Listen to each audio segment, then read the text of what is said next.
السلام علیکم۔ حسد کا پانچواں نقصان یہ ہے کہ انسان اپنے مقصد میں کامیاب ہوتا ہے اور نہ ہی دشمن پر فتح یاب ہوتا ہے۔ جیسا کہ حضرت حاتم اصم علیہ رحمہ فرماتے ہیں، جو اپنے وقت کے بہت بڑے بزرگوں میں سے ہیں، فرماتے ہیں کہ کینہ پرور کبھی دیندار نہیں ہو سکتا۔ یہ حاسد کینہ پرور بھی ہوتا ہے، سارے عیب اس کے اندر ہوتے ہیں، چغل خور بھی ہوتا ہے، سب کچھ ہوتا ہے۔ آپ فرماتے ہیں کہ کینہ پرور کبھی دیندار نہیں ہو سکتا۔ جو لوگوں سے بغض و حسد رکھے، کینہ رکھے، وہ کبھی دیندار نہیں ہو سکتا، یاد رکھنا چاہیے۔ عیب جوئی کرنے والا عابد نہیں ہو سکتا۔ یعنی اگر کوئی یہ کہے کہ میں عابد ہوں اور لوگوں کی وہ برائی بھی کرے تو وہ عابد نہیں سمجھو اس کو۔ عیب جوئی کرنے والا عابد جو ہے، جو درویش ہے، اس کا کام ہی یہ ہے کہ وہ لوگوں کے گناہوں کو چھپائے، عیب کی پردہ پوشی کرنے کا کام ہے، اور وہ عیب جوئی اگر کرے گا تو عابد کہاں سے ہوگا؟ چغل خور امن و سلامتی والا نہیں ہو سکتا۔ جو چغلی کرے گا، چغل خور ہوگا، اس سے کبھی امن و سلامتی کی امید نہیں رکھو۔ وہ ہمیشہ ایک دوسرے کو لڑاتے ہی رہے گا، اس کی برائی اس سے کر دی، اس کی اس سے کر دی، اس کی اس سے کر دی۔ اس کا کام ہی یہ ہے۔ چغل خوری سے سوائے آپس کے تعلقات خراب کرنے، لڑائی جھگڑے ہونے سے اور دوسرا کچھ کام نہیں ہوتا۔ تو چغل خور کبھی بھی امن و سلامتی والا نہیں ہو سکتا، اور حاسد کبھی کامیاب نہیں ہو سکتا۔ حاسد کبھی کامیاب نہیں ہو سکتا۔ دوستو، حاسد کامیاب ہوگا بھی کس طرح؟ حاسد کا مقصد تو اہل ایمان اور عبادت گزار بندوں سے جلنا اور ان کی نعمتوں کے زوال کی تمنا کرنا ہے۔ دوستو، صاحب ایمان تو اللہ تعالیٰ کے مومن بندے ہیں، اور اللہ تعالیٰ کے مومن بندوں پر حاسد کامیابی کیسے حاصل کر سکتا ہے؟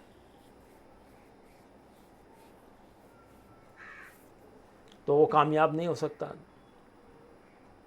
اور جو دنیا دار لوگ ہیں، ان پہ حسد اگر کرے گا، ان پہ کامیابی اگر اس کو حاصل بھی ہو جائے گی، ان کے حسد کی وجہ سے، اس کے بغض و کینے کی وجہ سے اگر ان پہ کسی طرح سے کامیاب بھی ہو گیا، تو دنیا دار آدمی تو طریقت کی راہ میں کامیاب نہیں سمجھے جاتے۔ کامیاب آدمی مومن سمجھا جاتا ہے۔ مومن جو ہے وہ اللہ کی پناہ میں ہے، تو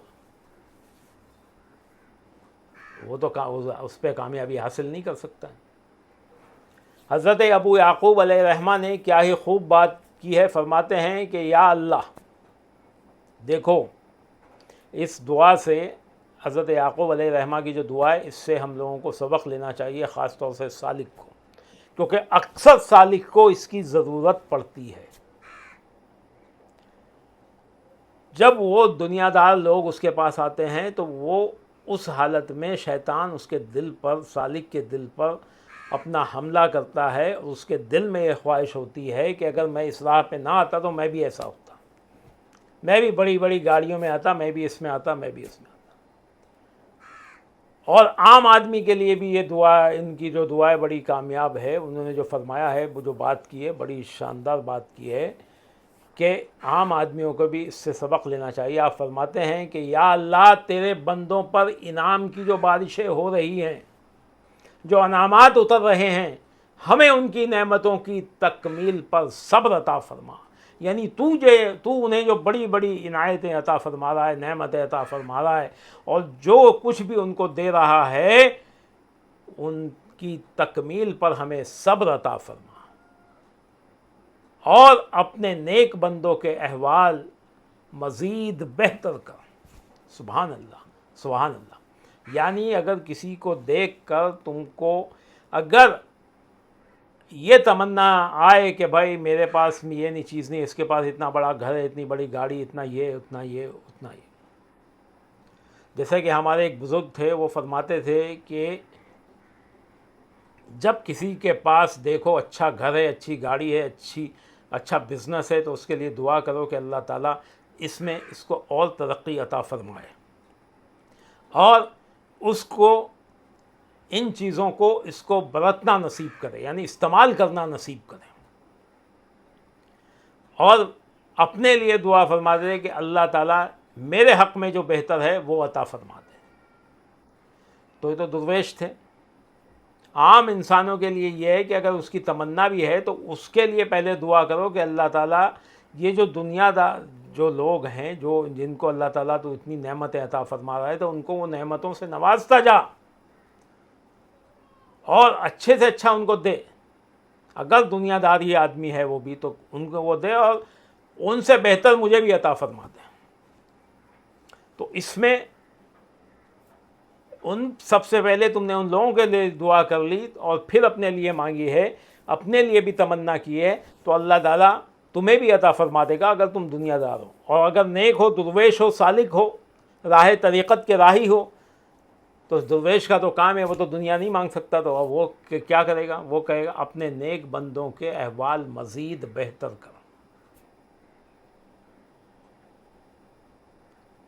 سمجھ گئے؟ اس طرح سے تم حسد سے بچ سکتے ہو. دوستو, حسد ایک ایسی بیماری ہے, اب میں مختصر کرتا ہوں کہ حسد ایک ایسی بیماری ہے جو سالک کی عبادت و اطاعت کو تباہ کر دیتی ہے, شرک و معصیت کو بڑھا دیتی ہے, گناہوں پر ترغیب دلاتی ہے, دلی سکون کو مٹا دیتی ہے, ذہنی سکون کو ختم کر دیتی ہے, دلی سمجھ بوجھ کو بیکار کر دیتی ہے, دشمنوں پر فتح اور مقصد مراد کی کامیابی کو روک دیتی ہے. اس سے بڑھ کر اور کون سی بیماری ہو سکتی ہے, اور کون سی بیماری ہوگی جو اس سے زیادہ خطرناک ہو. لہٰذا سالک پر لازم ہے کہ سالک اس بیماری سے اپنے نفس کو چھٹکارا دینے کے لیے حسد کا علاج کرے. سالک کے لیے بہت ضروری ہے.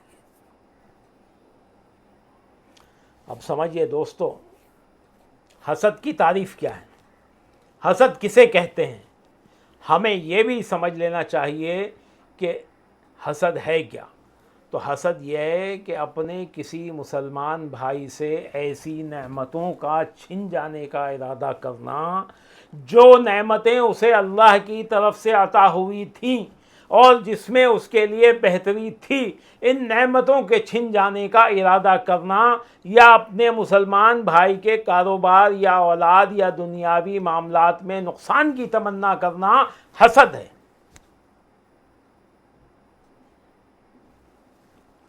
سمجھ گئے؟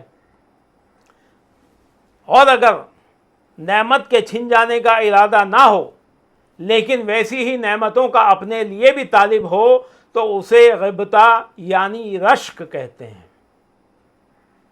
پھر وہ حسد کی کیٹیگری میں نہیں آئے گا. جیسا میں نے کہا نا کہ اگر دنیا دار آدمی ہے تو دوسروں کے لیے دعا کرے کہ اللہ تعالیٰ ان کو جو تو نے انعامات دیے ہیں اس میں اور مزید اضافہ کر دے اور مجھے ان سے بہترین عطا فرما, تو وہ تو اللہ کے خزانوں میں کمی نہیں ہے, وہ تو عطا فرما دے گا, ان کو بھی دے گا, تم کو بھی دے گا. ان سے چھن جانے کی تمنا مت رکھو, بلکہ ان کے لیے جو چیز تم دیکھ رہے ہو ان کو بلکہ ان کے لیے کہو کہ ان کو برتنا نصیب ہو. اور جو تمہارے اندر یہ پیدا ہوگی خواہشات, دنیا دار آدمی ہے تو اس کو رشک کہتے ہیں, یعنی وہ رشک کرے گا ان چیزوں سے, غبطہ کہتے ہیں. حضور اکرم نور مجسم صلی اللہ علیہ وسلم کے اس فرمان لا حسد الا فی اثنتین, یعنی حسد صرف دو چیزوں میں جائز ہے, اس قول کے مطابق حسد غبطہ یعنی رشک کے معنی میں ہے. رشک کو حسد کے معنی میں اس لیے لیا گیا ہے کہ معنی کے اعتبار سے دونوں لفظ ایک دوسرے کے بہت قریب ہیں. رشک کرنا گناہ نہیں, مگر کسی مسلمان بھائی سے ایسی چیز کے چھن جانے کا ارادہ رکھے جس میں مسلمان بھائی کی کوئی بھلائی نہیں تو اسے حسد کہتے ہیں, اس میں گناہ ہے. اور وہی چیز کے لیے اپنے لیے بھی تمنا کرے تو اس میں گناہ نہیں ہے, وہ رشک میں آتا ہے. اگر نعمت کے چھن جانے کا ارادہ نہ ہو لیکن ویسی ہی نعمت کا اپنے لیے بھی طالب ہو تو اسے رشک کہتے ہیں. ان خصلتوں میں بھی یہی فرق ہے, یعنی حسد اور رشک میں یہی فرق ہے. حسد کے مقابلے میں, اب حسد سے بچنے کی جو چیز ہے وہ بتا رہا ہوں میں, حسد کے مقابلے میں خیر خواہی یہ ہے کہ مسلمان اپنے بھائی کے لیے اللہ تعالیٰ کی طرف سے عطا کردہ نعمتوں کی بقا کا ارادہ کرنا, یعنی ایسی نعمتوں کا جس میں مسلمان بھائی کا بھلا ہو, خیر خواہی ہے. یعنی اس کے لیے اس کی نعمتوں کو دیکھ کے اس کے لیے دعا کرنا یہ خیر خواہی ہے، اور یہ تمہیں حسد سے بچا لے گی۔ دوستو، حسد سے باز رکھنے والی چیز خیر خواہی ہے۔ خیر خواہی ہی حسد سے باز رہنے کے لیے ایک قلعہ ہے۔ خیر خواہی کا مطلب ہے اپنے مسلمان بھائی کو جو نعمتیں عطا ہوئی ہیں اللہ تعالیٰ کی طرف سے، ان کی بقا کی تمنا کرنا، مسلمانوں سے باہمی اخوت و محبت، آپسی بھائی چارگی، وہ الفت کے جس جذبے کو اللہ تعالیٰ نے واجب قرار دیا ہے اسے یاد رکھا جائے، اور اس کو یاد رکھنا، اس پر عمل کرنا خیر خواہی کا قلعہ ہے۔ اور خیر خواہی کا قلعہ یہ بھی ہے کہ اہل ایمان کے، یعنی جو دنیا دار تھے وہ تو تھے، لیکن جو اہل ایمان ہیں،